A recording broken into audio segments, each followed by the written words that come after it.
And I call the honourable member for Chifley.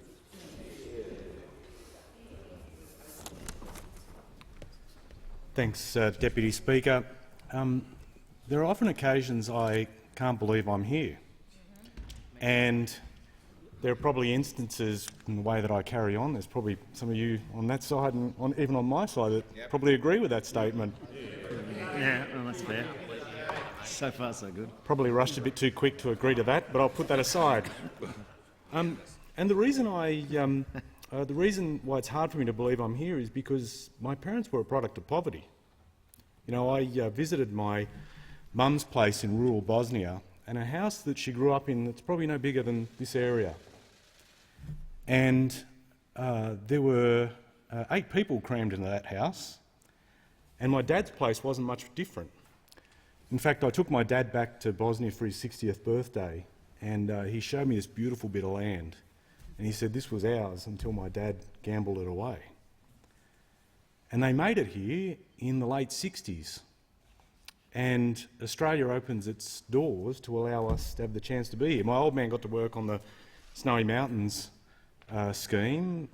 Dad worked with his hands. Mum worked at home to make sure that we had a family that was able to take advantage of all the great things in this country. And I mention this to you because, like many kids of migrants, I carry around a debt of gratitude to this country that we were able to achieve.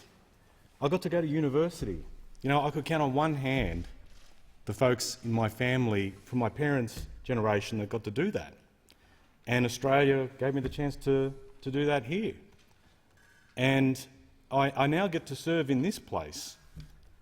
Regardless of my faith, the commitment to my community is the thing that I'm judged on, which I'm very grateful for. And as much as we focus, and I've learned in this place, that one of the things is you can always make yourself taller by standing on the back of someone else. And as much as weapons wound, so do words. But actions mean more. Actions mean more, the way that they bind us together.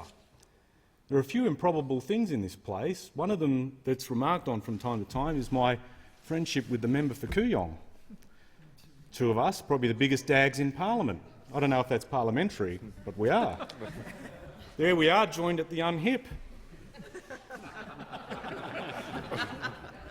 From different parties, from different parts of the country, different faiths.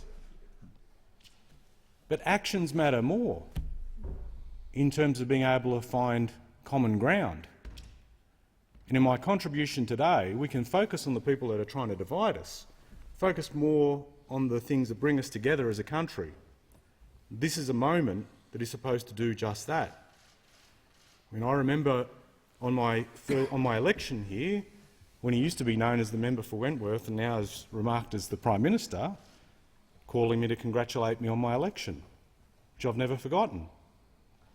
We all in this place can recognise moments where we've taken a little bit of a step as a nation together.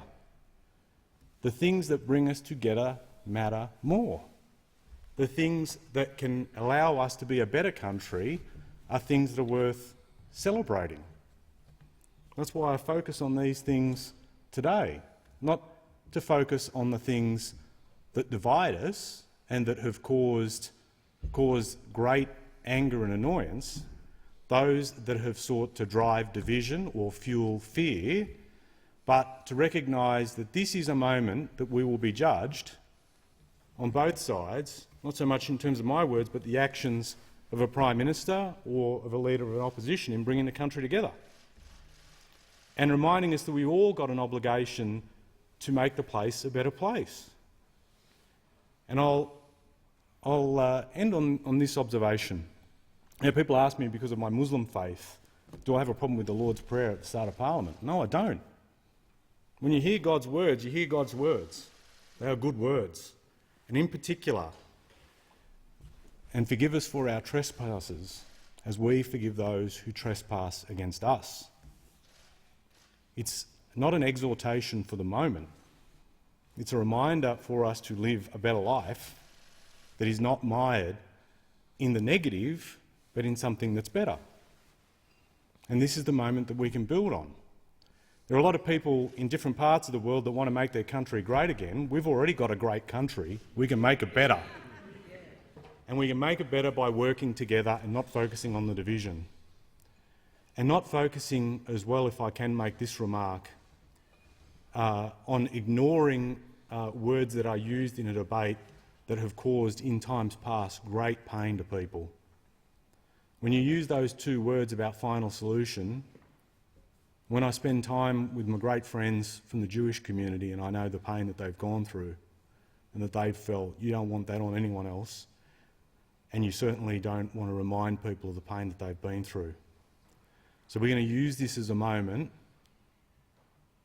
to recognise the great things about our country, but call out the times where we've made those missteps and say we can do better. Hear, hear.